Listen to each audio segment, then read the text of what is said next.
महक और आप देख रहे हैं एनएम नेशन न्यूज पर इस वक्त की खबर।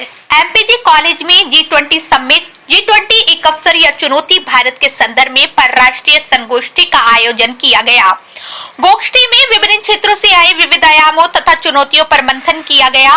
एमपीजी कॉलेज प्रांगण में आयोजित G20 सम्मेलन का शुभारंभ दीप प्रज्वलित कर किया गया। वहीं इस मौके पर 100 से अधिक शोध पत्र पढ़े गए। इस मौके पर कॉलेज के प्राचार्य अनिल कुमार चौहान ने सभी अतिथियों का स्वागत किया और कहा कि सम्मेलन में प्रोपराइटर एच.एस. धामी, जसपाल खत्री, विनय सेठी, ममता आदि सहित 100 शोध पत्र आए।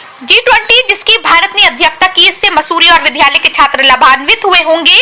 संगोष्ठी में प्रातःकालीन सत्र के मुख्य अतिथि कुमाऊं विश्वविद्यालय के पूर्व कुलपति प्रोपराइटर होशियार सिंह धामी ने G20 में सुझाए गए लक्ष्यों की चर्चा करते हुए भारतीय संदर्भ में उनकी उपयोगिता पर प्रकाश डाला।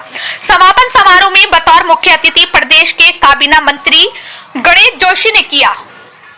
G20 2023 हिंदुस्तान जिसका अध्यक्ष था, उसमें जो इश्यूज थे, जो चैलेंजेस थे और हमने क्या कुछ अख्तियार किया, क्या कुछ मतलब हमने भारत देश ने विश्व स्तर पर क्या अपनी साख अर्जित की, इस पर डिस्कशन किया। और यहाँ पर जो भी चुनौतियाँ थी और आगे के लिए जो भी प्लानिंग होनी थी, उस पर यहाँ पर डिस्कशन किया गया। पहला मुद्दा ये है कि ये जो हिंदुस्तान में जो 2023 का सम्मेलन हुआ था, उस सम्मेलन में हमने अंतर्राष्ट्रीय स्तर पर, क्योंकि पहली बार ही हिंदुस्तान को मेजबानी मिली थी, तो अंतर्राष्ट्रीय स्तर पर हमने एक अपनी पहचान बनाई। और उसी पहचान के नाते आज आप देख रहे हैं कि विश्व के कई देश ऐसे हैं जो हालांकि G20 के मुद्दे में नहीं है, जिसमें कि ईरान का अटैक हो, हमास की लड़ाई हो, या इजराइल की लड़ाई हो, या रूस की लड़ाई हो, ये सब में भी हिंदुस्तान की ओर लोग बड़ी आशा भरी नजरों से देख रहे हैं, क्योंकि हमने एक लीडरशिप के रूप में, एक लीडर के रूप में अपने को स्थापित किया। और रही बात G20 की, तो G20 एक इकोनॉमिक फोरम है। ये पर्यावरण के लिए बात करता है, ये ग्रीन इकोलॉजी की बात करता है, ग्रीन फॉरेस्टेशन की बात करता है, ये नदियों की बात करता है। और सबसे बड़ी बात ये है कि जो भारत देश की जो वो है परंपराएं हैं, जो हमारा ट्रेडिशनल नॉलेज सिस्टम है, उस पर आधारित जो हमने बातें लोगों के सामने रखी, उसको सारे विश्व ने सराहा। और हम एक इस दिशा में एक अग्रणी राष्ट्र के रूप में अपने को स्थापित कर पाए। और अभी जो इसके फ्यूचर एजेंडा है, जैसे अभी तक हम बात कर रहे थे पर्यावरण उसकी संतुलन की बात कर रहे थे, क्लाइमेट चेंज की बात कर रहे थे, अब लोग क्लाइमेट इकोनॉमी की बात करने लगे हैं, क्लाइमेट फाइनेंस की बात करने लगे हैं। और क्लाइमेट फाइनेंस का मतलब ये है कि देश के, विश्व के कई ऐसे देश हैं जो बहुत गरीब है, जिनको लोन की जरूरत पड़ सकती है कि अपने वहां पर्यावरणीय समस्याओं को सुलझाने के लिए कैसे वो दूसरों से फाइनेंस ले सकते हैं, ये बात इसमें शुरू हुई है।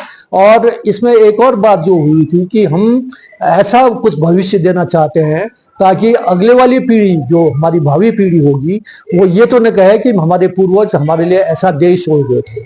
हमको जो बात आज करनी है वो ये है कि पर्यावरण तो संरक्षित रहे, हम उसके साथ कम से कम छेड़छाड़ करें, विकास हो बट सस्टेनेबल हो, जिसमें कि जो चलता रहे, निरंतर हो, जिसमें लचीलापन भी हो। तो किसी की development at the cost of विनाश नहीं होना चाहिए।